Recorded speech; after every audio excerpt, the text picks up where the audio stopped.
in the Texas State Senate. Representative Blanco, thank you for joining us today. Thanks, Daniel. It's great to be with you. Okay, so we'll get started with some introduction questions. Can you tell us a little bit about your personal, educational, and professional background? Sure. So I was raised in El Paso by a single mom. I attended El Paso Public Schools, graduated from Eastwood High School. I come from a family of educators, healthcare providers. I come from a family of U.S. military service dating back to World War I, and with a family member serving in every single armed conflict since then. Public service runs deep in my family. My grandfather was also an immigrant, came to this country to build a better life, and I followed my family's tradition in military service by enlisting in the Navy. And after my military service, I came back home to El Paso and earned a degree from UTEP with the help of the GI Bill. And I continued my public service working for several members of Congress that represent El Paso. And in 2014, I ran for this district in House District 76, and I won. And, I've been working to fight for veterans education, opportunities for the border communities. For that, Texas Monthly named me as one of the best legislators in Texas. I'm currently serving my third term in the House as chairman of the Texas House Border Caucus, a second term as the House Democratic Whip, and the first term as vice chairman of the Texas Veterans Caucus. I'm also a member of the Mexican American Legislative Caucus and part of the LGBTQ caucus. Separate from my duties on the House, I'm also a member of the Democratic National Committee, also an Aspen Rodell Fellow and a New Deal leader. And I'm currently active in El Paso Committee as a member of the American Legion. I also serve on the MPO and on the Rio Grande COG. And so, I do a variety of things. So, just happy to be running in the state Senate district and look forward to a spirited campaign. Okay, so you're undoubtedly, a dedicated public servant. What motivated you to run for state Senate? You're a representative now. Why make the jump to Senate? Well, I think it's about fighting for our fair share here in El Paso and West Texas, and I think standing up for what's right. After many conversations with community leaders and our El Paso delegation, I announced my candidacy for the state Senate. And I'm running for Texas Senate because I think El Paso and West Texas needs a leader who's going to, put people over politics and deliver results. And that means fighting for our fair share, to improve education, to make healthcare more affordable and more accessible, to build infrastructure that our region really needs to grow and create greater economic opportunity for all. So those are the reasons why I'm running. Okay. What are three things that you love about El Paso, and what are three things that trouble you about the city that you would want to see changed in the state Senate, like through your? Sure. Well, I grew up in El Paso, and I've got fond memories of growing up here. Growing up in a border community, we have a lot of we're very accepting. We have open arms for all kinds of folks, a lot of love in our community. And it's quite the opposite of how you hear some people talk about our border region, right? Especially from a political perspective. We're a binational, bicultural community, and most of us grew up going across to Juarez and visiting abuelitos and tias across, and you would go and eat in the restaurants and play with my cousins over there. So we're a very fluid community. I think, after August 3rd, the shooting, I think we demonstrated to the world really what kind of community we are, a community of strength, a community of resilience. And we came together for our community. So I think that, demonstrates who we are.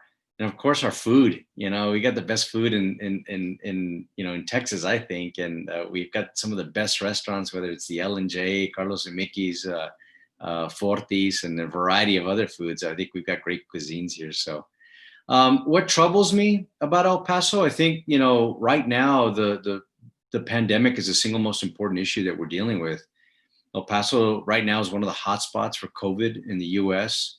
It's very troubling. We're at capacity for ICU beds right now in our hospitals. Just yesterday, Judge Samaniego issued a curfew for the next 2 weeks from 10 p.m. to 5 a.m. for non-essential workers who have to be at home. And look, I'm just like everyone else. I'm tired of being at home too, but I'm sure you all would rather be having this chat in person, but we're having this in a virtual space because it's not safe to be out right now. So I think we need to continue our safety precautions, staying at home when you can, wear a mask, practice social distancing, and especially when you have to go out. But I think we're an underserved community from a healthcare perspective. Now that's improving with the new medical school that we have here. We've increased our physicians here in our community, and I think that's important. And so, right now the biggest thing is how we're handling COVID, and that's what's troubling me the most. Okay, yeah, it's affecting everybody, and it's really devastating. Here at the Hispanic Chamber, we like to, we're working to help mitigate the devastating effects with small businesses. So I'll transition into some small business questions. Assuming that COVID, subsides and goes away eventually, what legislative initiatives will you undertake to foster growth and prosperity for the small business community in District 29? So I think post COVID, I think our economy, it's not going to rebound, without having an economic recovery, and it's not going to come back until people feel comfortable and safe to go out, in their daily lives after the COVID. Unfortunately, we are severely lacking in a plan, and our leadership hasn't given us a plan to recover. So I think the best thing the legislature can do is lay out a plan based on science and on advice of healthcare professionals on what we need to be doing to contain the virus and then safely reopen schools and businesses. Separate from COVID, I think we need to have a strong economy. We need an educated and healthy workforce. I think El Paso is part of a binational tri-state region known as the Borderplex. And with a population combined of over 2.7 million, I think our Borderplex region is the largest bilingual binational workforce in the Western Hemisphere. So we have to invest, and I think in our greatest assets. I think that greatest asset is our people. I've made that a priority as your state representative, and as your next state senator, I'm going to continue to do that.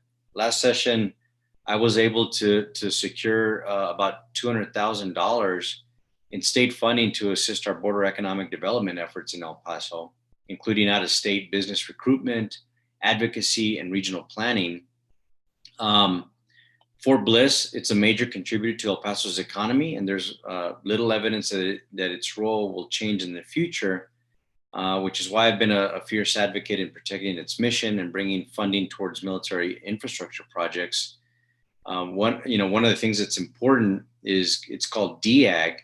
It's the Defense Economic Adjustment and Alignment Grant, and it's funding, which is focusing on infrastructure designed to assist defense communities like El Paso that have positively or negatively been impacted by BRACs or a future BRAC.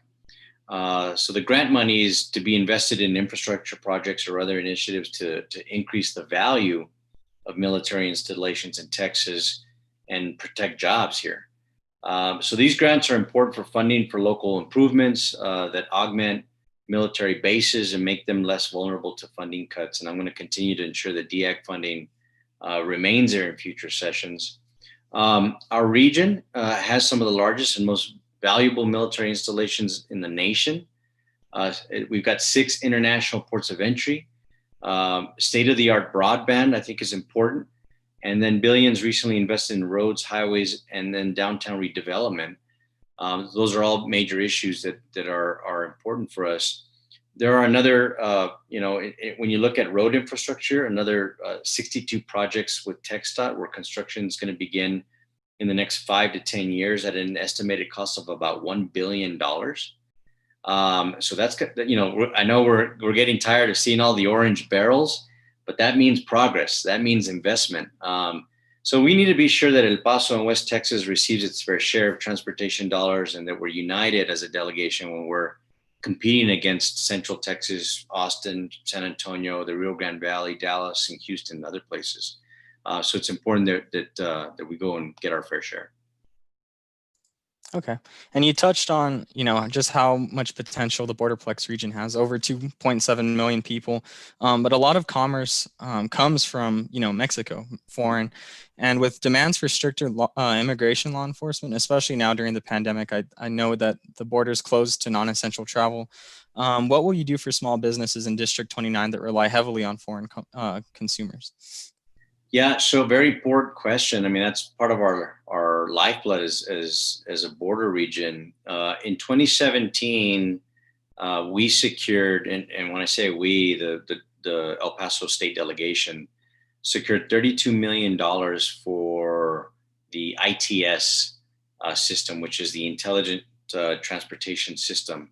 And this helps us modernize the El Paso ports of entry to increase trade and traffic and reduce the wait times at our ports of entry.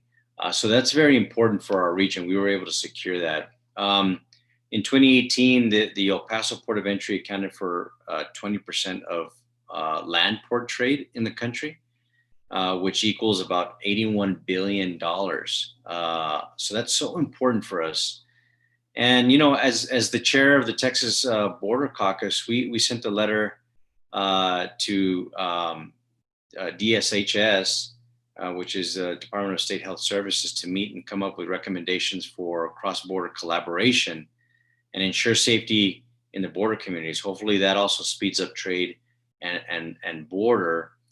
We did that. In fact, today I had a meeting with a Zoom call with Mayor Margo, with Judge Samaniego, and the consul, the Mexican consul, as well as representatives from Juarez, to talk about this plan, because we got to keep that, that cross-border trade. So, protecting our border, enforcing immigration law, obviously that's the responsibility of the federal government.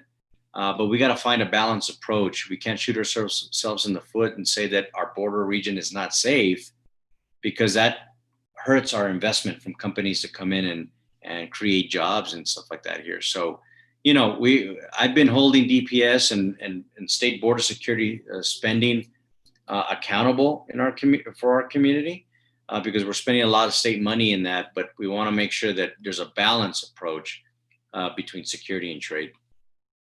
Okay. Yeah. And we spoke about the coronavirus pandemic and how it's devastated small businesses earlier. If elected, what will you do to help businesses negatively affected by the pandemic? Like, what can you do in the state legislature to help them recover? Sure. So, I think it's very important that first we need to do everything to keep our community safe and healthy, and we need to stop the spread of the virus.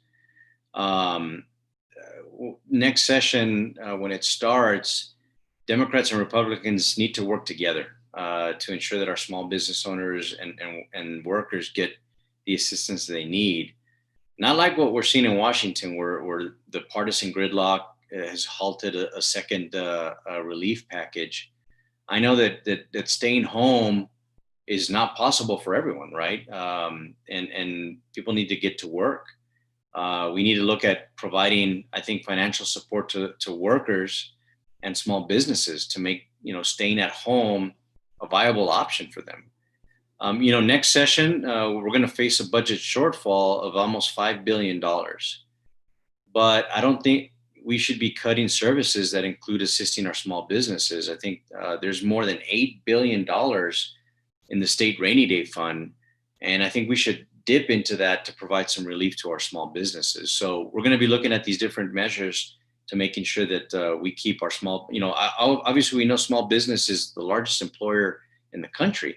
So we want to make sure that we're keeping our small businesses competitive and that they get some economic relief from the state of Texas, especially if the federal government doesn't do a second CARES package. Okay, well, that's great to hear. I was going to ask you a question later about the budget, and that I didn't know about that rainy day package or whatever. But yeah. Okay, but yeah, so our business community will be happy to hear that. Speaking of the business community, how will you build and maintain a strong relationship with the small business community in District 29? Very important question. I think, I've always had an open door policy with anyone in the community. I welcome input. I welcome suggestions.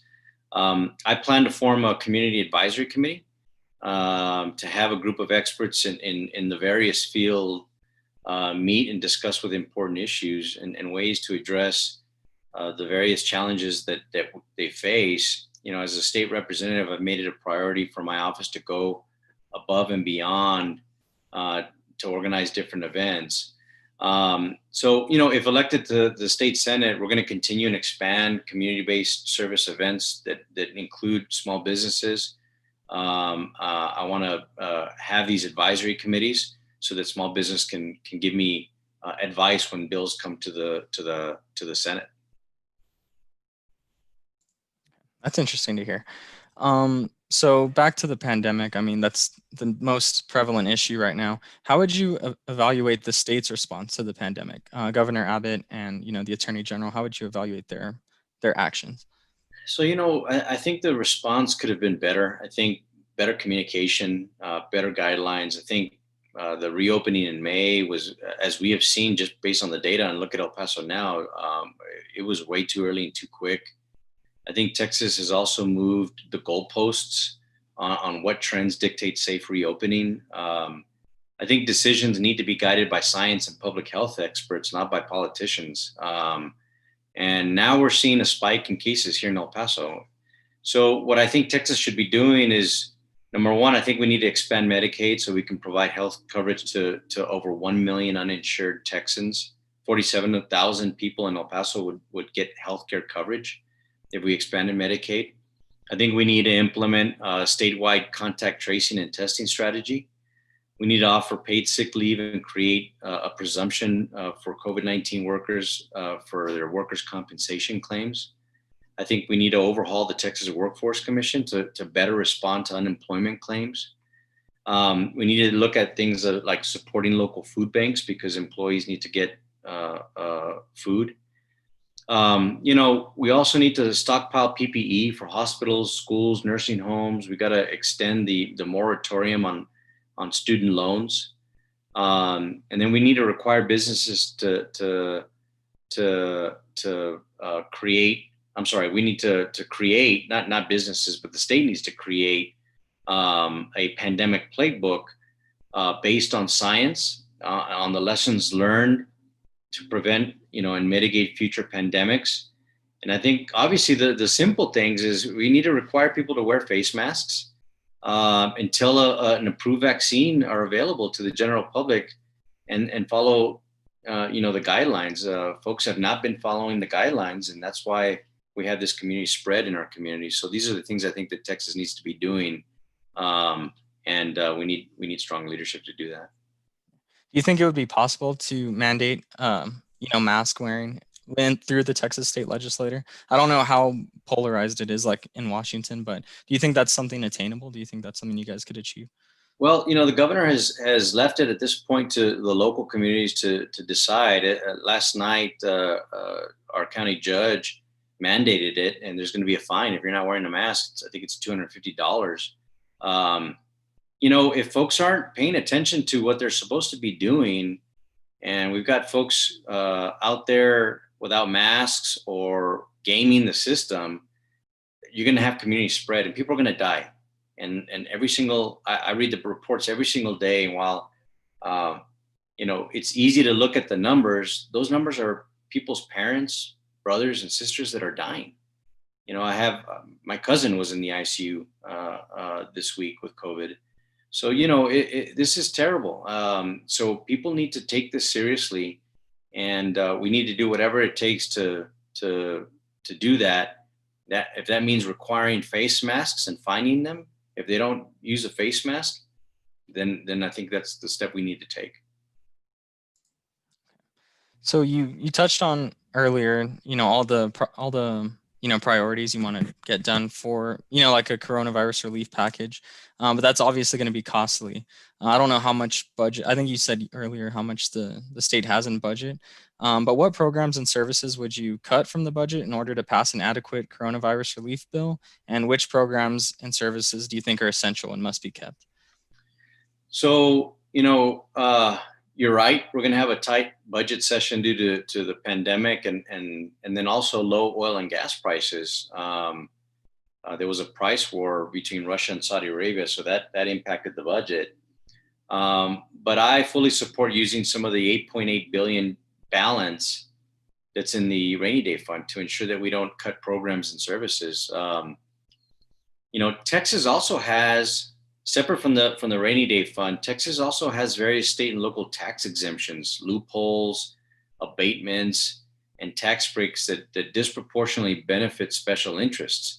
And to give an example, you get tax benefits if you own a yacht, right? So I don't know how many yacht owners we have that are members of the El Paso Hispanic Chamber of Commerce, but there's a lot of loopholes here. And according to the Comptroller's Office, who's a Republican, these are carve-outs that cost the state $60 billion a year for yachts.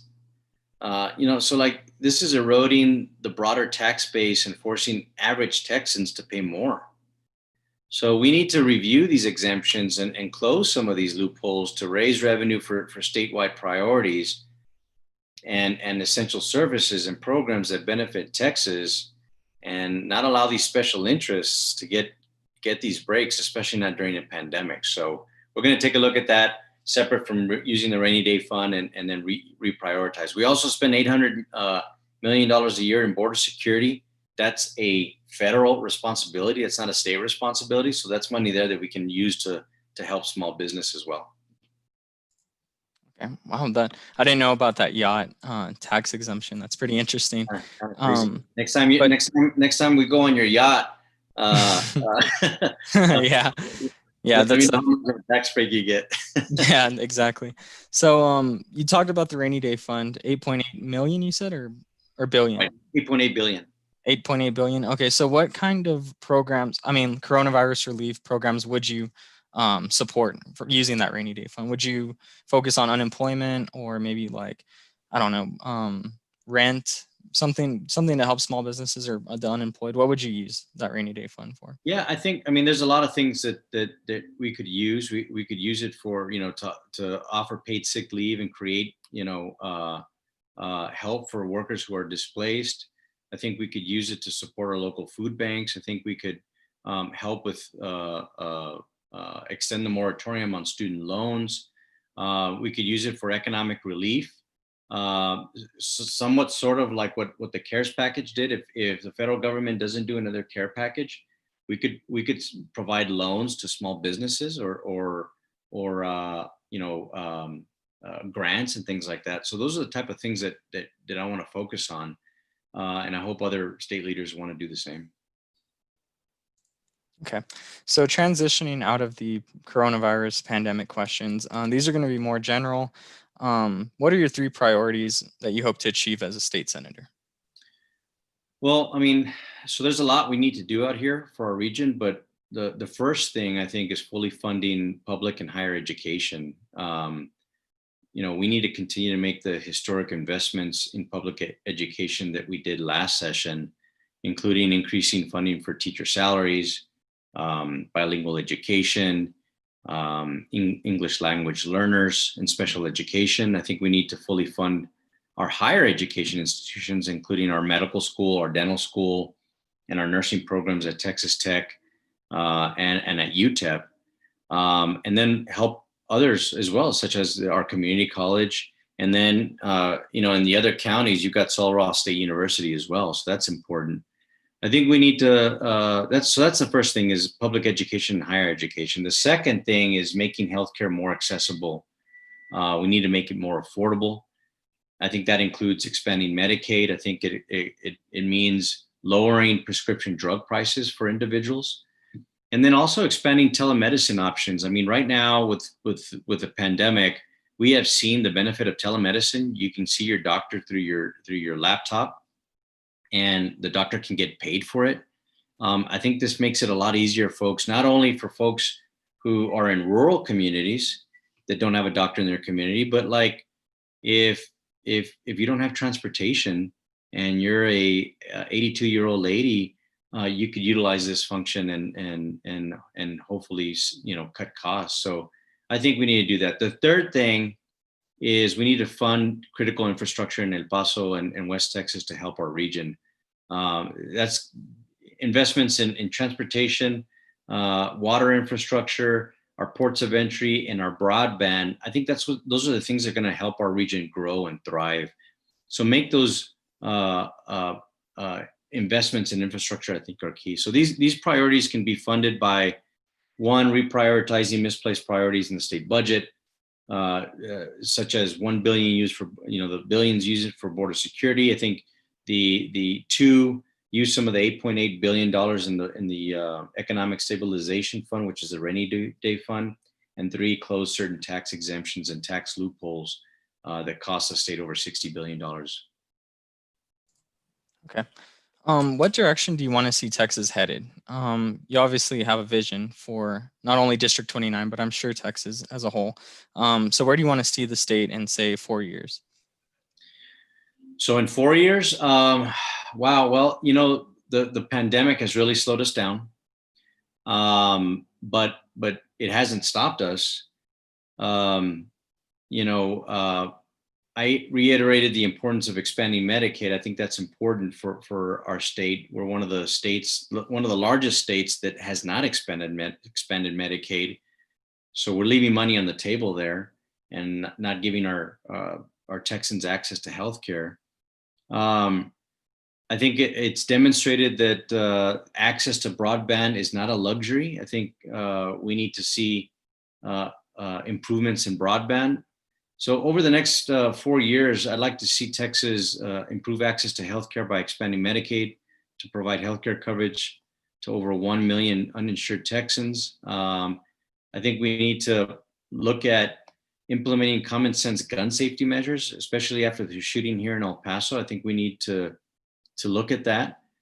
We need to lower prescription drugs, especially for senior citizens who are on fixed incomes. I think we need to make prescription drugs affordable to keep people healthy. I think we're going to definitely need to see COVID relief and recovery to help workers and businesses get back on their feet, including measures to make our state workforce and our economy more resilient to pandemics. I think we're going to have to look at enacting environmental reforms to curb greenhouse gas emissions and hold polluters accountable and promote renewable energy. We need to look at criminal justice reform and police reforms, including, improving the Sandra Bland Act and passing the George Floyd Act proposed by the Texas Legislative Black Caucus. Something that I've been really focused on is passing the Vanessa Guillen Act to address sexual assault in the Texas Armed Forces. We also we're seeing the protests. We've seen all that's happened in our community. We've got to combat hate and extremism and domestic terrorism, including holding social media platforms accountable and requiring them to cooperate with law enforcement. So that's important. I had already mentioned fully funding Texas Tech, UTEP, the community college, and then just really fight for our fair share of infrastructure, making sure that our roads and water infrastructure are meeting the needs for future generations. So those are the things that I think that we need to be doing, and what Texas should look like 4 years from now. Okay. And we're getting some questions from the attendees in the Zoom meeting. So I'm going to go ahead and ask a couple of these. You mentioned in your comments that our leaders don't have a plan to get us through the pandemic and lead us into an economic recovery. I'm assuming that's the state leaders. That's very alarming. Who should we be depending on to lead us out of this pandemic, especially if our leaders have no plan? Well, I think the state should give local governments the flexibility to respond based on what's happening on the ground. And, initially, we didn't have that flexibility. So I think that we need to allow county judges and mayors to take that. I think the state should be providing support. I think the federal government should be providing support because they've got the resources to do it. But we need to have a strong statewide contact tracing and testing program. That's at this point in El Paso, experts, physicians have said it's just about impossible to do at this point because we've got community spread. We need to have a package to help businesses and employees with sick leave, with workers' compensation. We need to, this pandemic has exposed vulnerabilities in the Texas Workforce Commission. We need to overhaul it and better respond to workers. I think our food banks, the lines at the food banks, have demonstrated that we need to support our local food banks. So this is, I think, something that the state of Texas can be doing. We should be helping folks stockpile PPE for hospitals, our schools, and our nursing homes. And look, right now, schools every 2 weeks need to apply for a waiver so they can continue virtual. I mean, that's ridiculous. We should give consistency. We should say, look, this year it's going to be virtual learning. This year, we're not going to have team sports in schools. We should keep the coaches' stipends, but we're going to cancel the sports. These are the type of things that I think we need to look for. We don't have a pandemic playbook based on science and lessons. A lot of politics has seeped into the process. So we need to do that. And then, we need to require face masks and things like that. So these are the things that could be, utilized for a better response, but politics has gotten in the way, unfortunately. And I think we need our local leaders to have more control of the process. Okay, so here's another question from an audience member. We seem to be receiving an alarming number of active COVID cases coming across the border from Juarez to get treatment in El Paso, putting so many first responders and their families at risk. Why aren't local, state, and federal agencies doing something about this? It's a great question. That's a topic of the conversation that we had this morning with the mayor and the county judge and representatives from Juarez, as well as from Las Cruces, the mayor in Las Cruces.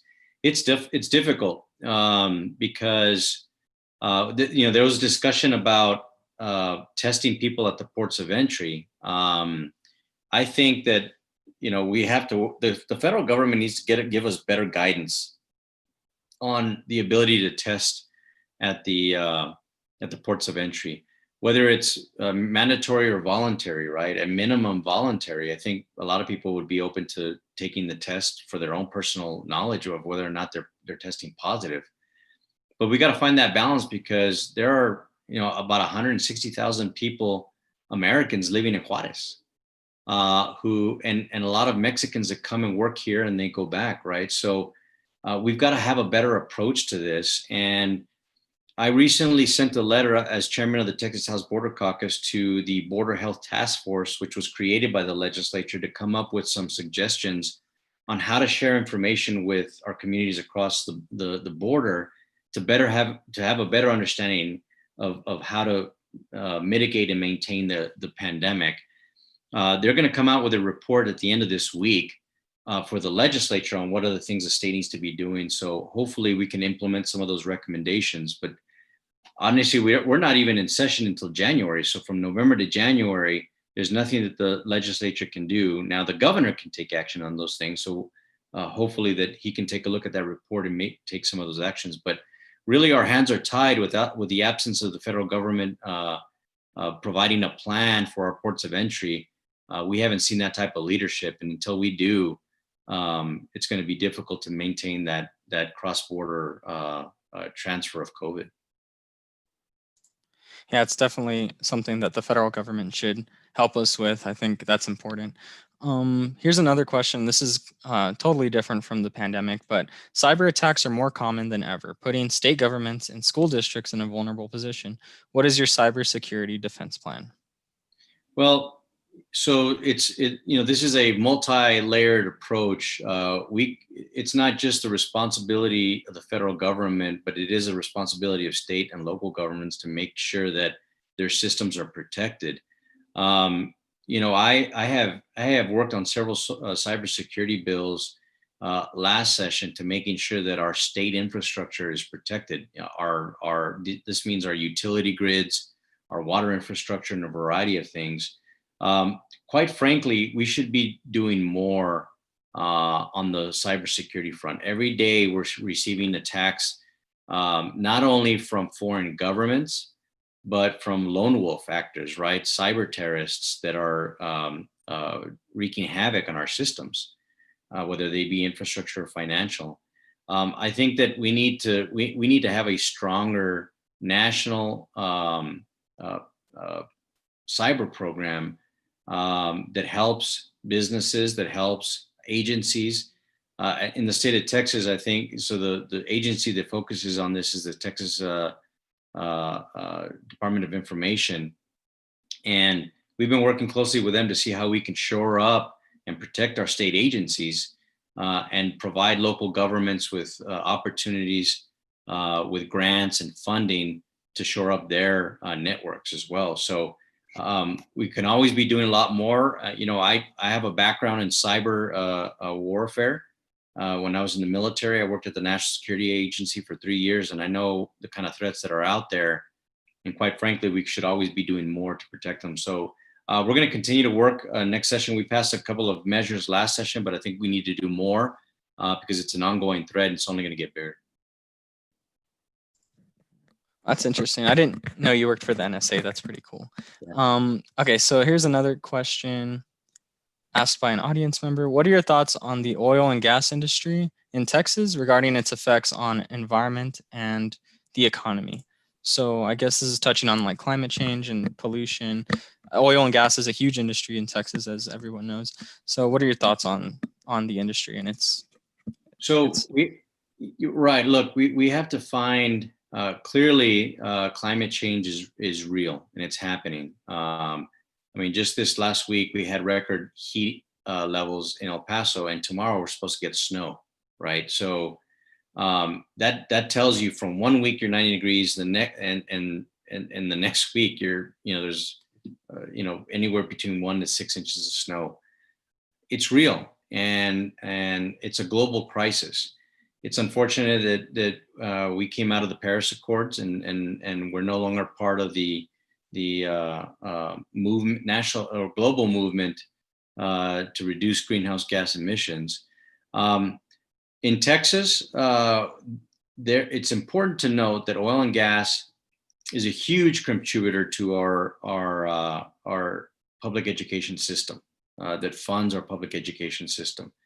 If we were to go and completely move into renewable, we'll have to find another source to fund our schools.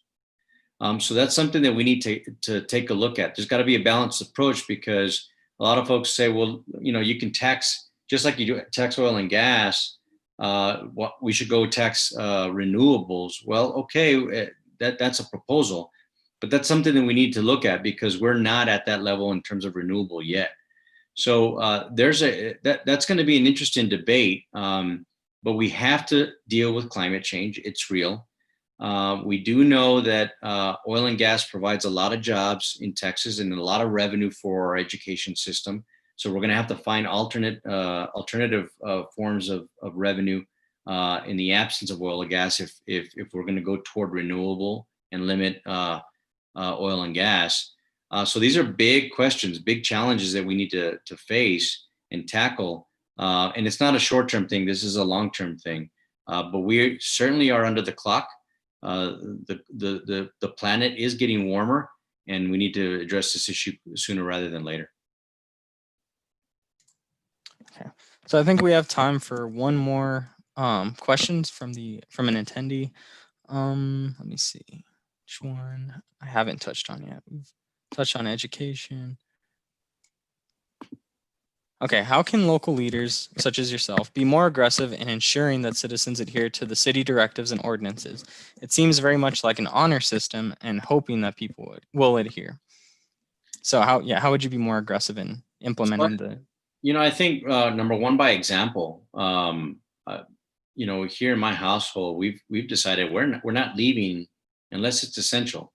If it's for groceries, or if it's for your medications or anything like that. we've decided that we're going to stay home. If you can work, if you can't work outside of home or from inside your home, you go straight to work, you do that, and you come back.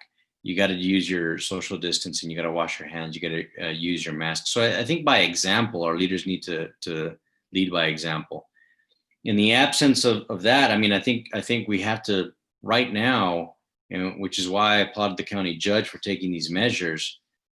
If people are not adhering to the COVID guidelines, we're going to have community spread, and that's what we're seeing now. You've got to take stronger measures, and if that means requiring masks with a fine, limiting movement, that's what we're doing. It's unfortunate that we have to do that, but that's the only way we're going to save lives. So as an elected leader, I support Samaniego's recent proposals. There's a curfew in place. We have to manage the movement of people because people aren't managing themselves. People are still having brinca parties and stuff like that, birthday parties and stuff like that. I mean, it's just bad. Young people need to take responsibility as well. We can't be hanging out and drinking at Applebee's until late in the evening because it adds to community spread.